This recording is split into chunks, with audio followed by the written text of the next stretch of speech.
ስቆም እንትን አይ ሱና ማለት ምን ማለት ነው? አሁን ብዙ ጊዜ ሱና የሚለውን ነገር ብዙ ሰዎች አይረዱም። ሱና በሁለት ወይ በሶስት መልኩ ሊቀመጥ ይችላል።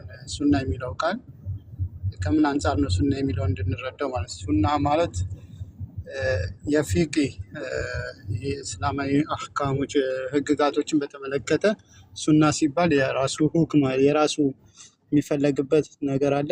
እንዲሁ ደግሞ ሀዲስ ላይ ሱና ሲባል የሚፈለግበት ነገር አለ። ከብዙ አንግሎች አንጻር ነው ሱና የሚለው የሚቀመጠው። ግን በዋናነት የምንጠቀመው ከሁለት ነገር አንጻር እንየው። አንደኛው ሱና ማለት አንድ ሰው በመስራቱ አጅር የሚያገኝበት ይሄ የፊቅህ አህካሙ ነው፣ ወይ ደግሞ እስላማዊ ህግጋት ላይ ሱና ማለት አንድ ሰው በመስራቱ አጅር የሚያገኝበት ይሄ ሱና ነው ይባላል። ባለመስራቱ አይጠየቅበት ሲሆን ባለመስራቱ አይጠየቅበት በመስራቱ አጅር የሚያገኝበት ሱና ይባላል። አምስቱን አህካሞች ታውቃቸዋላችሁ ብዬ አስባለሁ። የእስልምና ህግጋት 5 አህካሞች አሉ። እነዛም ፈርድ፣ ሱና የሚለው ናፊላ በሚልም ይቀመጣል። ሌላው ሐራም ነው። አራተኛው መክሩህ ነው። ቃላቶቹን ታውቃቸዋላችሁ ብዬ ነው። ካልሆነ ይሻላል ማብራራትም ይቻላል ይብራራ ከተባለ እና ሱና የሚለው አንደኛ ከፊቅህ አንጻር ይሄ ሊባል ይችላል ሱና ሲባል።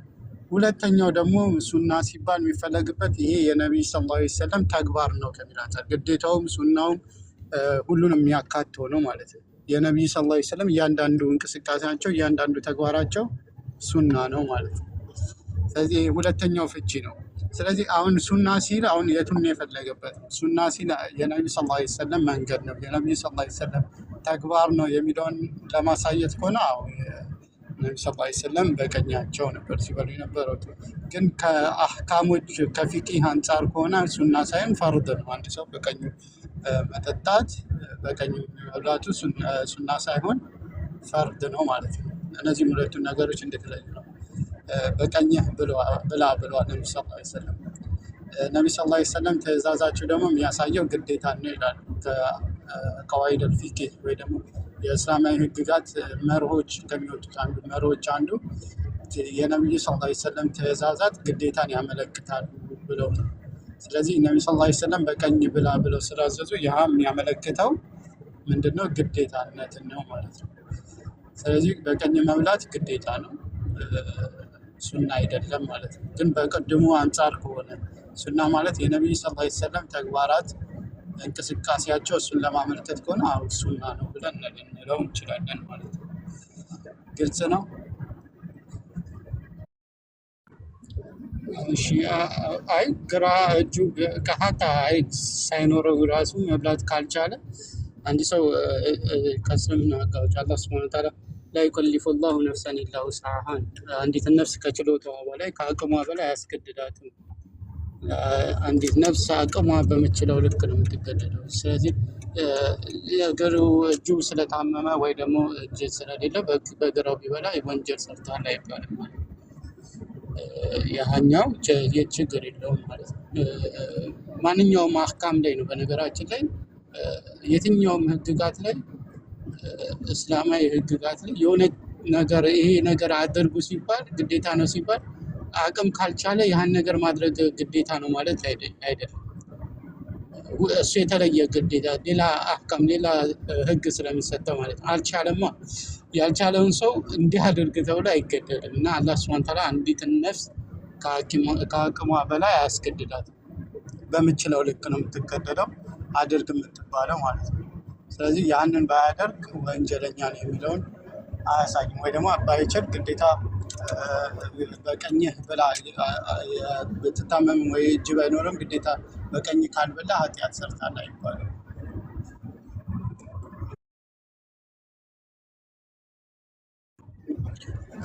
ቀኝ ነገራቶች ለምንድነው በቀኝ ላይ የተባለው? ከተለያዩ ምክንያቶች ያስቀምጣል።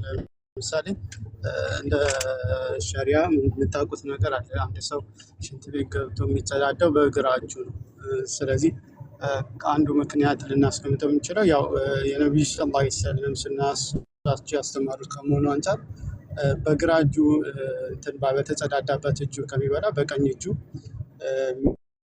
የሚጸዳዳበትም እጅ አይደለም እና በቀኝ እጁ መብላቱ ከሱናውን በተጨማሪ ይህንን እና ሌሎችም ምክንያቶች መጥቀስ ይቻላል። የቀኝ ነገራቶችን ለመልካም ወይ ደግሞ እንትን ለመጸዳዳት ባልሆኑ ነገራቶች ላይ ልንጠቀማለን። ግራ እጃችንን ደግሞ ለመጸዳዳት እንጠቀማለን። ስለዚህ በምንጸዳዳትበት እጅ ከምንበላ በቀኛችን መብላቱ ነው ሱናው ስር ቅድም ባልኩት ተረዱት ማለት የነቢዩ ሰለላሁ ዐለይሂ ወሰለም ሱና የሚለው ነው።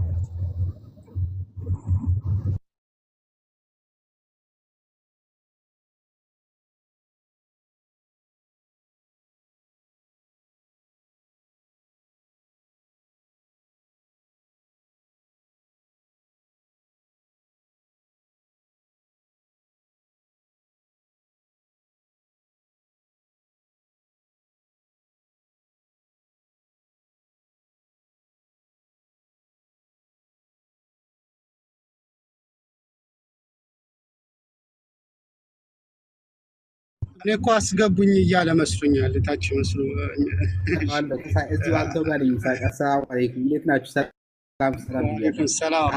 እንትን የሰማኸው ነገር ካለ ወይም እንትን ከሆነ ብዬ ነው። በተለይ ይሄ በግራና በቀኝ የሚባለው ነገር በተለይ ሰው ያየዋል እና ብዙውን ጊዜ ምግብን ስትበላ ጭንቅላትህ ዋን ታይም ሚነት ኮንሲደር የሚያደርገው ነገር አለ። ይቆምና ቀኝ ነው ግራዬ ነው መብላት ያለብኝ የሚለውን ማመዛዘኛ አለ አይደለ? ያንን ይሰጠናል የሚል ሰምቻለሁ። ኖርማሊ ሽንት ቤት ስትገባ እግርህን ቀኝን ታስቀድሞ ግራህን፣ ቤት ስትገባ ቀኝህን ነው የምታስቀድመው ግራህን፣ መስጂድ ስትገባ ቀኝህን ነው የምታስቀድመው ግራህን። የሰው ልጅ የሚያመዛዝንበትን እንትን ይሰጠዋል። ላይክ ውሸትም ላይ ውሸት ስትዋሽ ውሸት ጥሩ ነው ወይስ እውነት? እያወራሁት ያለው ነገር ጥሩ እውነት ነው። እነዚህ እውነት፣ ውሸት፣ ሀቅ፣ ባጢል የምትላቸው ነገሮች እነዚህ ነገሮች ማመዛዘን አልሰጠዋል። ምክንያቱም ከልጅነት ጀምሮ እየኖርከው እየተማርከው እያደክበት ነው የምትሄደው። በተለይ ደግሞ ይሄ ቀኝ ግራ የምትላቸው ነገሮች አብዛኛው ውሃ ስትጠጣ ሊሆን ይችላል፣ ሰውን ሰላም ስትል ሊሆን ይችላል፣ ብዙ ነገሮች ማለት ነው። በህይወትህ ላይ ያሉ አብዛኛውን ነገሮች ማለት ነው። እንደዚህ ሁለት አይነት ነገር ላይ ሆነ ስታደርግ እንትን ትሆናለህ። ምንድነው ፍርድህም ወይም ደግሞ የምታደርገው ነገር ትክክል ይሆናል። አብዛኛው ህይወትህ ሙሉ ያንን መስመር ያስይዝሃል የሚል እንትን ሰምቻለሁ። ኖርማል በዛ ደረጃ ወይ ያለ ነገር ካለ ብትጨምርልን ደስ ይለኛል። ግን ይሄንን ሎጂካልም ነው ስትሰማው በዚህ ደረጃ የሰማው እና ትክክል ነው ብለህ ትወስደዋለህ። ካለ ጨምርልን አንተም።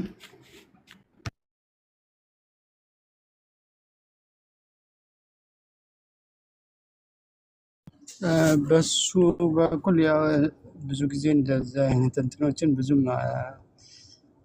እንትን አላልኩትም፣ አላየሁትም። ምናልባት ከዚህ በኋላ ካዩ አላውቅም፣ ወይም ያውቁ ኡስታዞች ካሉ እንሻላ ጠይቃቸዋል። ግን ቅድም እንዳልኩት ያህንና ሌሎቹ የሚጠቅሷቸው ነገራቶች አሉ። ለምን ቀኝን አሁን አንተ ባልከው መሰረት ይህ ስርዓትን ራሱ የማስተማር ሁሉም የሆነ ልጅህንም ምንም ስራ ስታስይዘው በዛ መልኩ ይህን በዚህ መልኩ አድርግ ይህን እንዲህ አድርግ ማለት ራሱ ሰው ልጆችን ስራ ተማርም ነገር አለ ከእንትኑ ውጭ ማለት ነው። ሌላው ደግሞ ሊጠቀስ የሚችለው ከዚህ ከእንትኑ ጋር ምናልባት እሱን ላጣራ ብዬ ነው። የሚነገር ነገር ነበር። ምንድነው እሱ? ሸያጢን አልጂን የምንላቸው ከጂን የሆኑ ሸይጣኖች የሚጠቀሙት ብዙ ጊዜ እጃቸውን ነው እግራቸውን ነው የሚጠቀሙት የሚል ነገር አለ። ከዛ አንጻር ሸያጢን አልጂን የምንላቸው ወይ ደግሞ ከጂን የሆኑ ሸይጣኖች ማለት ነው። ከዛ አንጻር ነቢዩ ሰለላሁ ዐለይሂ ወሰለም በሀዲሳቸው ላይ መን ተሸበሀ ቢቀውሚን ፈሁወ ሚንሁም፣ ከሰዎች ወይ ደግሞ ከህዝቦች የተመሳሰለ ከነሱ ነው የሚል ነገር አለ። ስለዚህ እነሱንም ካለመመሳሰል አንጻር በመጥፎ የሚታወቁ ሰዎችን የሚጠቀሙባቸው ነገራቶች ሀታ በትናንሽ ነገሮች ራሱ እነሱን ከመራቅ አንጻር ያህንን መጠቀሙ ቀኝን መጠቀሙ እነሱን ከመቃረን አንጻርም የሚያስቀምጡት ነገር አለ። ግን ያው እርግጠኝነቱን እንትን ልበል ብዬ ነው። ጀዛከላ ወይ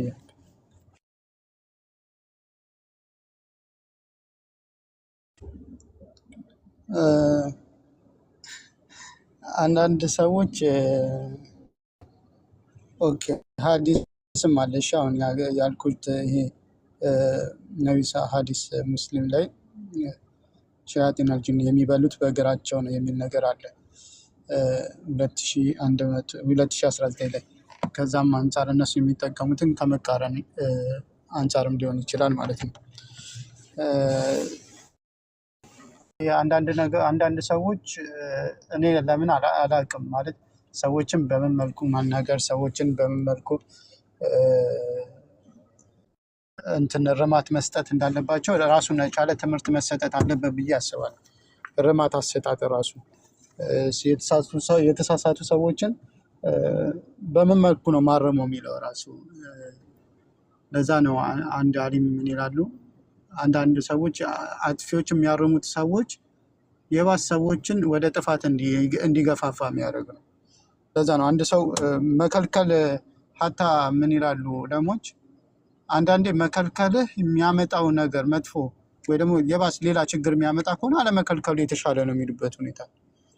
እልህ በማጋባት ሰውየውን እንትን በማለት የባስ ሌላ ነገር ውስጥ የምታስገባ አይነት ከሆነ ስድብ አሁን ምንድን ነው ማለት አንድ ሰው ተሳድባችሁ ወይ ተራግማችሁ በጥሩ እያዘዛችሁ ነው ወይስ ደግሞ እናንተ ራሳችሁ እኮ በዚህ ስድባችሁ ልትራሙ ራሳችሁ እኮ ገና ልትታረሙ የሚገባችሁ ሰው ናቸው። ቁጭ ብሎ የሚሳደብ የሚራገም ሰው ካለ መጀመሪያ መታረም ያለበት እሱ እኮ ነው። ከመጥፎ እየከለከልክ በመጥፎ ነው የምትመልሰው ማለት መጥፎን በመጥፎ ይመልሳል እንዴ? መጥፎን ነገር በመጥፎ ትመልሳላችሁ? መጥፎን በጥሩ ትመልሳለህ ከቻልክ። ለዛ ነብዩ ሰለላሁ ዐለይሂ ወሰለም የቻለ ሰው መልካም ይናገር ወይ ዝም ይበል።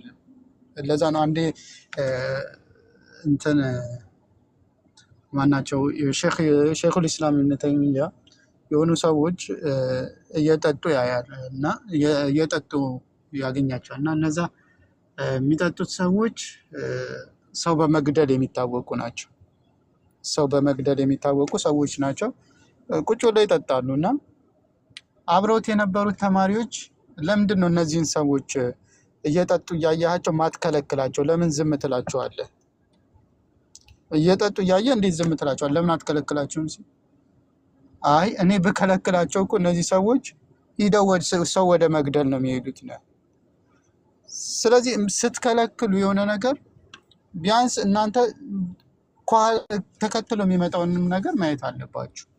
ምንድን ነው ተከትለው የሚመጣው? ሁለተኛ ደግሞ እንዴት ነው መጥፎን እንዴት ነው መመለስ የምችለው? ነቢዩ ሰለላሁ ዐለይሂ ወሰለም እኔ እኮ እናንተ ቆይ እስኪ ያስቡት፣ እናንተ መስጂድ እየሰገዳችሁ አንድ ሰው መቶ ሽንት ቤት ቢሸና ምን ልታረጉት? እናንተ የምትሰግዱበት መስጂድ ላይ አንድ ሰው መቶ ሽንቱን ቢሸና ምን ልታረጉ? እዚህ ጋር ያለን ብዙ ጊዜ ስድብ የምንሳደብ ሰዎች እናንተ የምትሰግዱበት መስጂድ የሆነ ሰው ከሆነ ቦታ መጣና መስጂድ ውስጥ ቁሞ ሲሸና ብታዩት ምን ልታረጉት? ምናልባት ተገሎ ሬሳው ከወጣ ነው። ምናልባት በአሁን ሰዓት ላይ ሬሳውም ከተረፈ አንድ ነገር ነው። ነቢዩ ሰለላሁ ዐለይሂ ወሰለም እኮ ሽንቱን መስጂድ እሳቸው በነበሩበት ሰዓት ሽንቱን መቶ እየሸና መስጂድ ውስጥ ተውት ይጨርስ እኮ ነው ያሉት። መስጂድ ውስጥ እየሸና ሽንቱን ይጨርስ ተውት ነው ያሉት።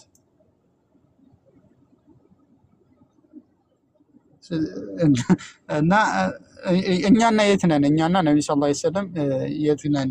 እኔ የሆነ ጊዜ አስታውሳለሁ መስጂድ ውስጥ ሳይሆን ውዱ ማድረጊያው ጋር አንድ ሰው ከሌላ ቦታ የመጣ ሰው ነው ከነጫማው ገብቶ ሰው ሲጮውበት፣ እኛና ነቢዩ ሰለላሁ ዐለይሂ ወሰለም የት ነው ያለ ነው? እርማቶችን የምንሰጥበት መንገድ ምን አይነት ነው?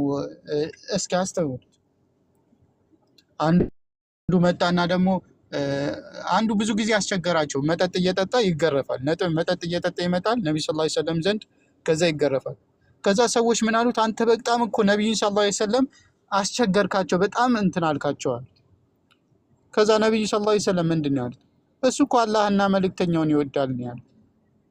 እየጠጣ እየመጣ እየተገረፈ ግን አላህና መልእክተኛውን ይወዳል አሉት። ሰው በግራው ስለጠጣ እርግማት ማት የእንትን ማት ከማሳየት መተራረም፣ አይ በግራ አትጠጣ።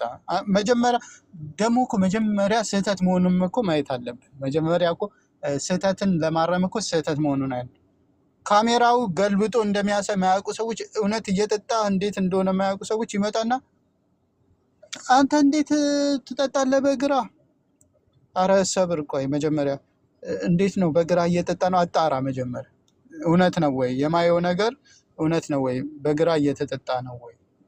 የሆነ ጊዜ ኡስታዝ አህመዲን ጀበል እንዲሁ ቪዲዮ እየሰራ ውሃ ጠጣና ውሃ ሲጠጣ በግራው ነው የጠጣው ተብሎ በጣም ተናፈሰበት። በግራው ጠጣ ውሃ ተብሎ በቃ ኡስታዝ ነው ወረዱበት።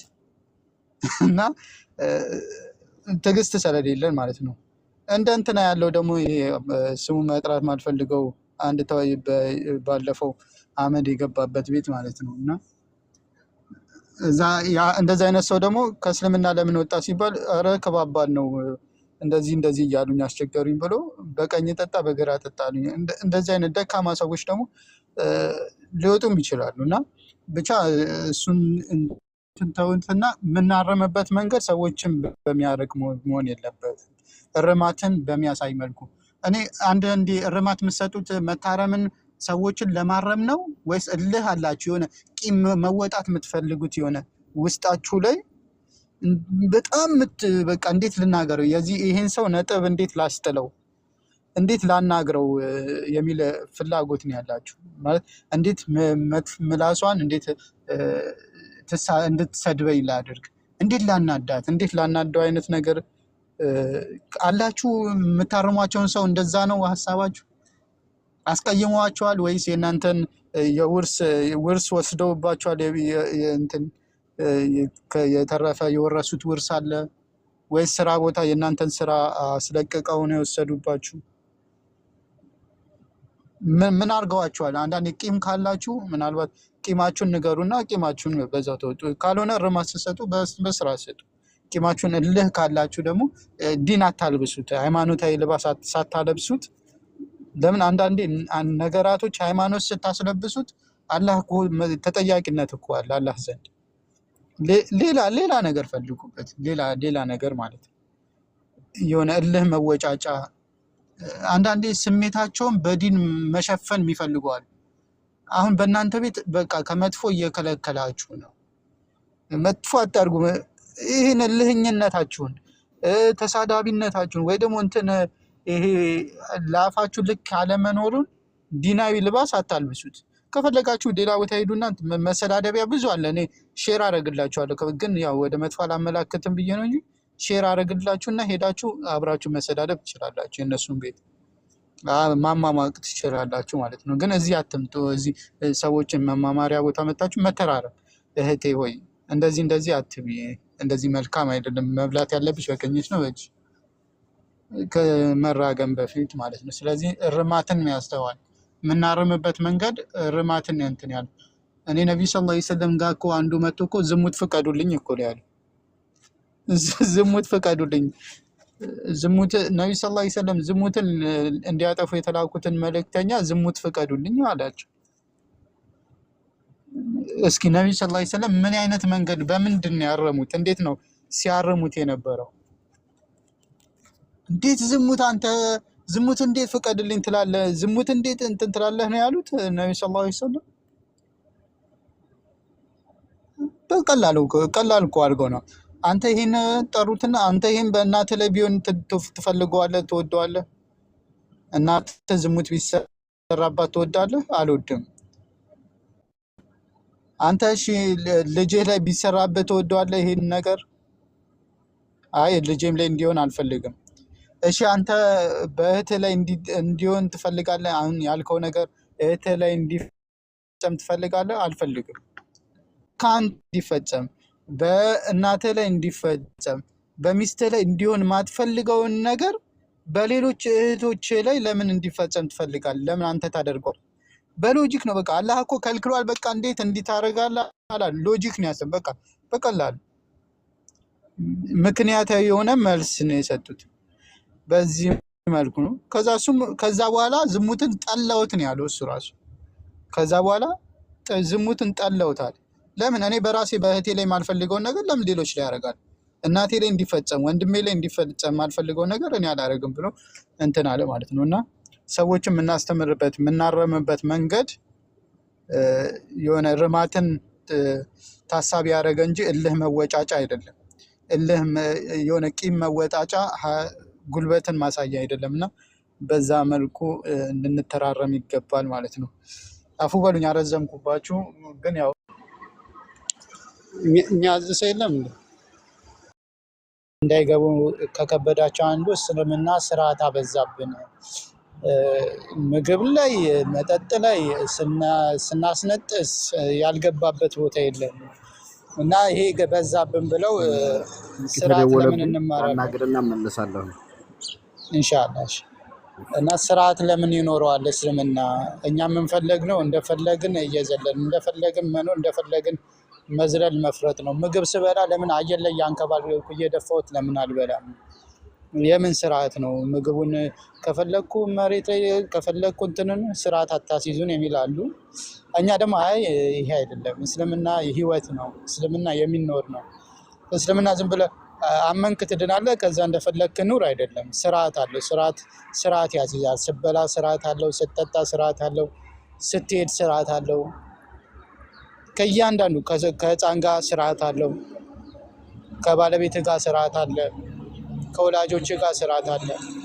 ይህ ስርዓት የከበዳቸው ሰዎች አዎ እንደፈለገ የሚኖር ሰው ስርዓትን አይወድም። እና እስልምና ግን ስርዓትን ያስተምራል።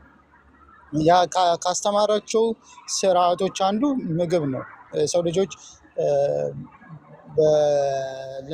በፊት ሶስት ይባላል። አሁን ስልክም ተጨምሯል አሉ። ብቻ አስፈላጊ ከሆኑ ነገራቶች አንዱ እንትንም ምግብ አንዱ ነው። ለሰው ልጅ ምግብ አስፈላጊ ከሆኑ ነገር ለመኖር አስፈላጊ ከሆኑ ነገራቶች አንዱ ምግብ ነው እና ስለዚህ ይሄ ወሳኝ የሆነው የምግብ ጉዳይ ሰዎች በምን መልኩ ነው ስርዓት አያስፈልገውም ወይ ስንል ስርዓት ያስፈልገው። በምን መልኩ ነው እስልምና እንዴት ነው የሚያየው? ምን አይነት ስርዓቶችን ነው መከተል ያለብን ከተባለ በመጀመሪያ ከምንጩ ስንነሳ ምንጩ የምግቡ ምንጭ ሀላል መሆን አለበት። ዘርፈ ሰርቀ ምናምን የምታመጣው መሆን የለበትም። ሀላል መብላት ነው። ለዛ ነው አንድ ሰው ዱዓው ተቀባይነት እንዳይኖረው ከሚያደርጉ ነገራቶች አንዱ የሚመገባቸው ምግቦች ሀራም መሆኑ ነው። ወይ ምግቡ ወይ ደግሞ ምግቡን በራሱ ባይሆንም ምግቡ የሚመጣበት ምንጩ ከሀራም ምንጭ ከሆነ ነው ማለት ነው። ይህን ማወቅ ያስፈልጋል። ሁለተኛ እዛው ስርዓቱ ላይ እንሂድ እስኪ። ምግቡ ቀርቧል እና እንዴት ነው ምንድን ነው የምናደርገው ከተባለ እንደ እስልምና ጎስሉል የደይን ወይ ደግሞ መጀመሪያ ምግብ ከመብላታችን በፊት እጆቻችን የተለያዩ ቦታዎች ሊያርፉ ይችላሉ። የተለያዩ ቦታዎች የተለያዩ እቃዎችን ስናነሳ ምናምን ነገር የተለያዩ ባክቴሪያዎች ሊኖሩ ይችላል። ስለዚህ ምግብ ከመብላታችን በፊት ምን ማድረግ አለብን? እጆቻችንን መታጠብ አለብን ማለት ነው። የምንበላውን ምግብ ከመብላታችን በፊት ምን ማድረግ አለብን? እጃችንን መታጠብ አለብን ማለት ነው። ከዛ እጃችንን ከታጠብን በኋላ እንደ ጥቅል ደግሞ አንድ ሰው ለብቻው ከሚበላ ይልቅ ከሰዎች ጋር አብሮ መብላቱ የተሻለ ነው። ሰዎች ወንድሞቹ እህቶችን ከሆነ ከእህቶች ጋር ሰብሰብ ብላ መብላት ነው። ይሄ ምን ጥቅም አለው? አንደኛ ወዳጅነትን ይጨምራል። ብቻውን ከመብላት ተገሎ ከመብላት ወዳጅነትን የሚጨምረው አብሮ መብላት ነው። ሁለተኛ አንዳንዴ ምግብ የሁለት ሰው ምግብ በነቢ ስ ስለም እንዳሉ ነው የሁለት ሰው ምግብ ለሶስት ሰው ይበቃል። ብቻን ቢበሉት ሁለት ሰዎች ሶስት ሰዎች ማይበቃቸው ምግብ ነገር ግን ምግብ ሰሃን ላይ ሲቀርብ ለሁለት ሊበሉት የነበረው ለሶስት ሰው የሚበቃበት ሁኔታ አለ። ስለዚህ በምንመገብ ሰዓት ምን ማድረግ አለብን? ግዴታ አይደለም ግን በተቻለ አቅም ከሰዎች ጋር በጋራ መብላቱ የተሻለ ነው ማለት ነው። ሌላው ምግብ ልንበላ ስንል ተስሚያ ወይ ደግሞ ቢስሚላ ብለን መጀመር አለብን ማለት ነው።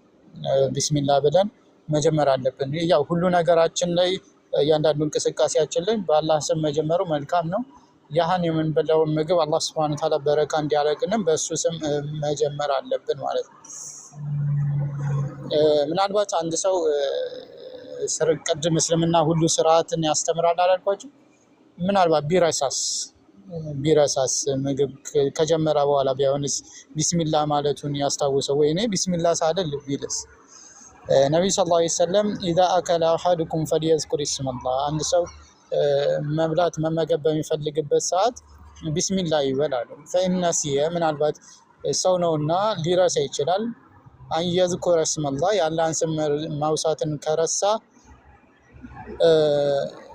ፊ አወሊሂ ፈልየቁል ቢስሚላሂ አወሊሂ ወአኺሪሂ፣ በመጀመሪያ ቢስሚላህ ብሎ ወይ ደግሞ አረብኛው ቢስሚላህ አወሊሂ ወአኺሪሂ የሚለውን ይበል ብለዋል። ስለዚህ ይህንን በማለት እንትን ማለት ይችላል ማለት ነው። ሌላው ምግብ በምንበላበት ሰዓት በተለይ ከሰዎችም ጋር ሲሆን ብቻችንም ቢሆን በተለይ ከሰዎች ጋር ስንሆን ከፊት ለፊታችን ነው መብላት ያለብን። ይህን ስርዓት ስለሚጠሉት ነው። እሺ እንደዛም እዛም መብላት የሚፈልግ ሰው እስልምና እኮ ከፊት ብቻ ብላ ብሎ ቅር ሊለው ይችላል። ግን እስልምና ስርዓት ነው። ሰዎች ፊት ለፊት ቁጭ ብለህ መብላት ያለብህ ከፊት የአጠገብ ያለው ቦታ እጅህን እዛም መሰንዘር የለብህም ማለት ነው። ስለዚህ ይህንን ስርዓት መጠበቅ አለብህ። ስትበላ በምንድን ነው ከፊት ለፊትህ መብላት ያለብህ ማለት ነው። ይሄ ነቢ ሰለላሁ ዐለይሂ ወሰለም ቡኻሪም 5376 እንዲሁም ሙስሊም 2022 ላይ በዘገቡት ሀዲስ ከፊት ለፊትህ ብላ በማለት አዘዋል ማለት ነው። ስለዚህ ስንበላም ስርዓት አለን ማለት ነው። ሌላው በምንበላ ሰዓት ቢስሚላህ አለን መምላት ያለብን ከፊት ለፊታችን ነው አለን። ሌላው ደግሞ በቀኝ እጃችን አሁን የተነሳው ማለት ነው። ስንበላ በምን መሆን አለበት? በቀኝ እጃችን ነው የምንበላው። ምናልባት ግን በቀኝ እጅ መብላት አለበት ስንል አንድ ሰው ለተለያዩ ኡዝር ካለው በቀኝ እጁ የማይበላበት ወይ እጁም ታሞ ሊሆን ይችላል፣ ጉዳት ደርሶበት ሊሆን ይችላል፣ ወይ ደግሞ ቅድም እንደተባለው እጅ ላይኖረው ይችላል። ብቻ በየትኛውም መልኩ ያህ ነገር ካለበት ያ ሰው በቀኝ እጁ ካልቻለ በግራው ቢበላ ችግር የለውም ማለት ነው። በሚበላበት ሰዓት በግራው ቢበላ ችግር የለውም። ሌላው ምናልባት ብዙዎቻችን ላይ ያለ ችግር ነው። የምንበላው ምግብ ካልተመቸን ማቆም እንችላለን። ምግቡን ማነወር፣ ይሄ እንደዚህ ምን አይነት ምግብ ነው ብሎ ማንቋሸሽ። ዛሬ ደግሞ ምን ጨው የበዛበት ነው፣ እንዴት ነው የሰራሽው? ስንት ዓመት ያበላችሁ ሚስቱም ደህና ምግብ ያበላችሁ፣ አንድ ቀን ጨው ከበዛ ያህን እንትን የማነወር ነገር አለና ምግብ ማነወር አይገባም።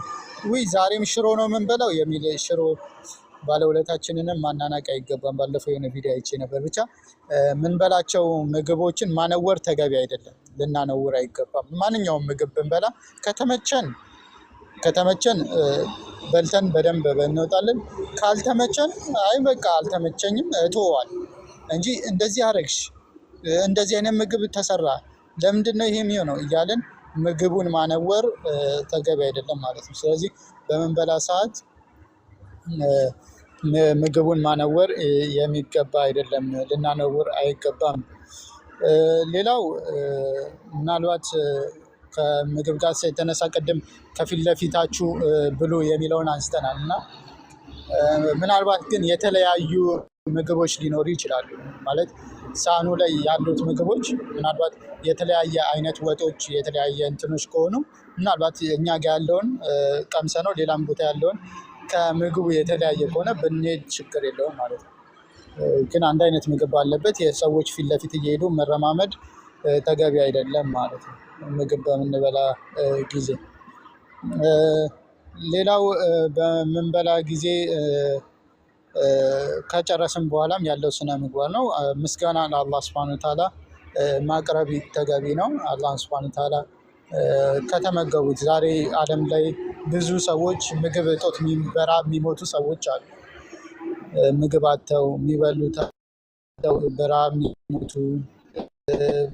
2-3 ቀን ምግብ አጥተው የሚኖሩ አሉ። አላህ ለእኛ ያንን ርዝቅ ስለሰጠን ልናመሰግነው ይገባል ማለት ነው። አላህ ሱብሓነሁ ወተዓላ ልናመሰግነው ይገባል።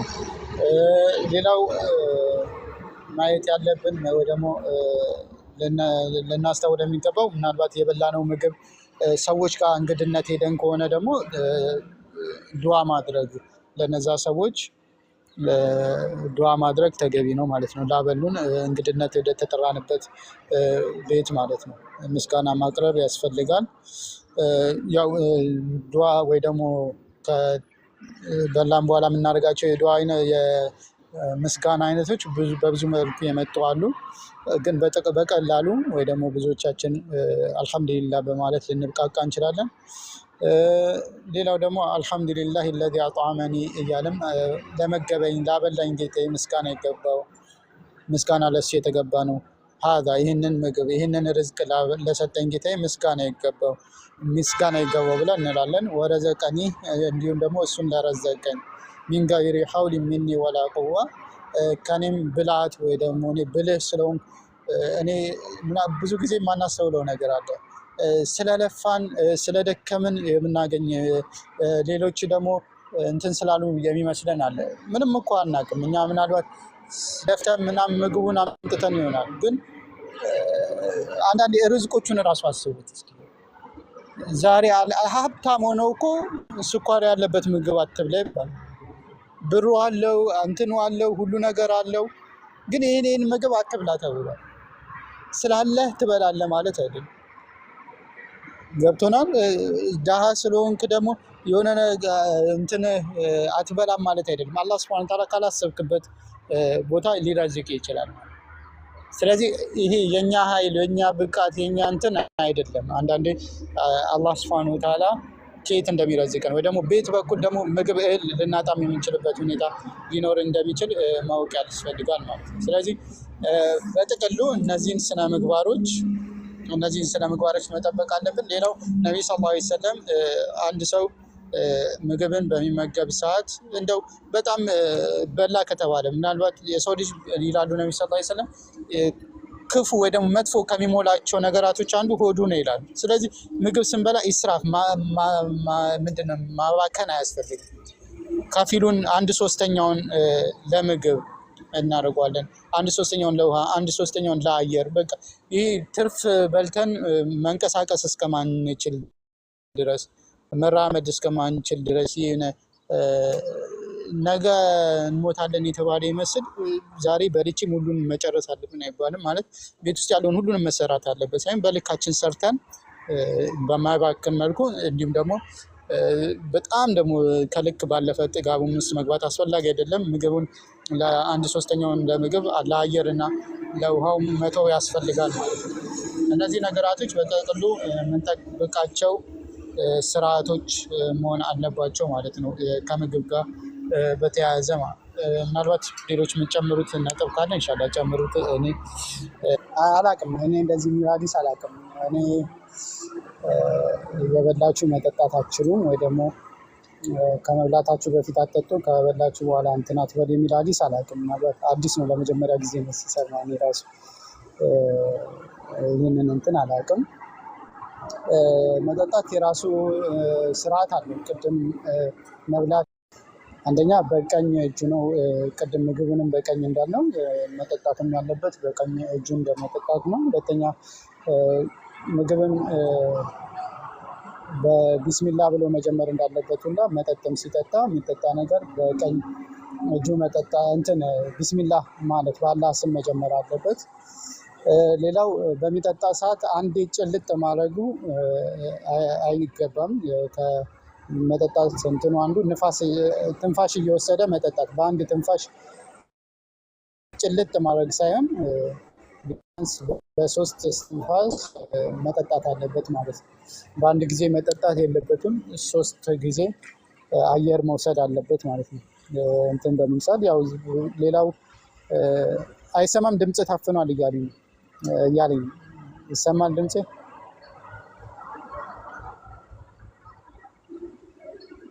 እሺ። ሌላው በቀኝ እጁ አለን ቢስሚላ ብሎ ነው መጠጣት ያለበት አለን። 3ኛ አየር መውሰድ አለበት አለን። ሲጠጣ በአንድ ጭልጥ ከማድረግ 3 ጊዜ አየር እየወሰደ በአንድ ጭልጥ ማድረጉ ተገቢ አይደለም ማለት ነው። ሌላው አላህን ሱብሃነሁ ወተዓላ ማመስገን አልሐምዱሊላህ ማለት ከጨረሰ በኋላ ሌላው ሲጠጣ ተቀምጦ መጠጣት ነው። ያው ይሄ ነው በዋናነት እንትን የሚባለው መጠጥ ላይ ያለው ስርዓት ማለት ነው። አንድ ሰው ሲጠጣም ሊከተላቸው የሚገባው ስርዓቶች እነዚህ ናቸው። ግን አሁን የጠቀስሽው ምግብ እየበላ መጠጣት አይቻልም ወይ 30 ደቂቃ መጠበቅ አለበት የሚለውን አላውቅም። ለመጀመሪያ ጊዜ ነው የሰማሁት። መብላት ስትይ ሰው የሚተላለፈበት ነው ወይስ ደግሞ ቆሞ መብላት ነው? እሺ የፈትዋ ቦታ እያደረጋችሁብኝ ነው፣ አታክብዱት። ለማንኛውም በመሰረቱ እንትን ላይ መንገድ ላይ መብላት አይቻልም የሚል እንትን የለም። መንገድ ላይ አትብሉ የሚል ሀዲስ ወይ ደግሞ ምግብ የሚከለክል የለም። ነገር ግን አንድ ሸሪዓዊ አህካም አለ። ምንድነው ይህ? ማህበረሰቡ እንደ ነውር የሚያያቸው ነገራቶች ከሆኑ እነዛን ነገሮች መቆጠብ ያስፈልጋል የሚል ሸሪዓዊ አህካሞች አሉ። ስለዚህ እንደ ማህበረሰቡ ምናልባት አንዳንድ ማህበረሰብ ላይ ያልተለመደና ወጣ ያለ ነገር ከሆነ ያንን ማድረጉ ነውር የሚያሳይ ስለሆነ መከልከሉ መጠበቁ ያንን አለማድረግ ይገባል ማለት ነው።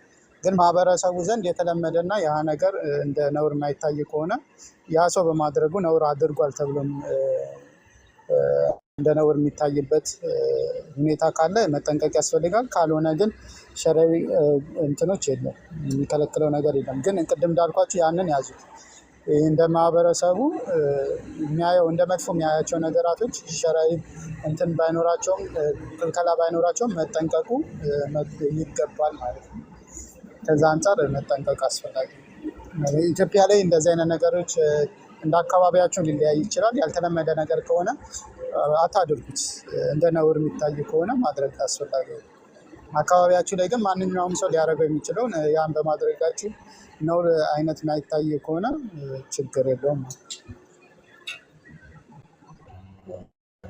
ስራ ቦታዬ ብዙ መንገድ ላይ ነው። ምግብ ብላ ብትኛውም በዛ ቦታ አይበላልኝ ማለት አንዳንድ ሰው ሊቻል እኔ አልበላም። ሰው እያየኝ መንገድ ላይ መብላት አይሆንም እና ሐራም ነው ብዬ ሳይሆን ስርዓት ነው ብዬ ስለማላምን ማለት ነው። እስልምናም ስርዓትን የሚያስተምሩ እንደዚህ አይነት ስርዓቶችን መጠንቀቅ ያስፈልጋል እና አንዳንድ ስርዓቶች እስልምና ህይወት ነው ስንል እና እንትን ብለን ምናምን ለሁሉም ጊዜና ቦታ ስንል ከቦታዎች አንጻርም አንዳንድ ነገሮች ከዛ አንጻር ሊታዩ የሚችልበትም ሁኔታ አለ የሚለውን ከግምት ማስገባት ይፈልጋል ማለት ነው። ስለዚህ እንደኔ ብላ ብትሉኝ ታየኝ እኮ መንገድ ላይ ሰው አይሆንም እና ያ ማለት ግን እኔ ስላልተመቸኝ ሐራም ነው እለዋለሁ ማለት አይደለም። ተገቢ አይደለም፣ አላረገውም።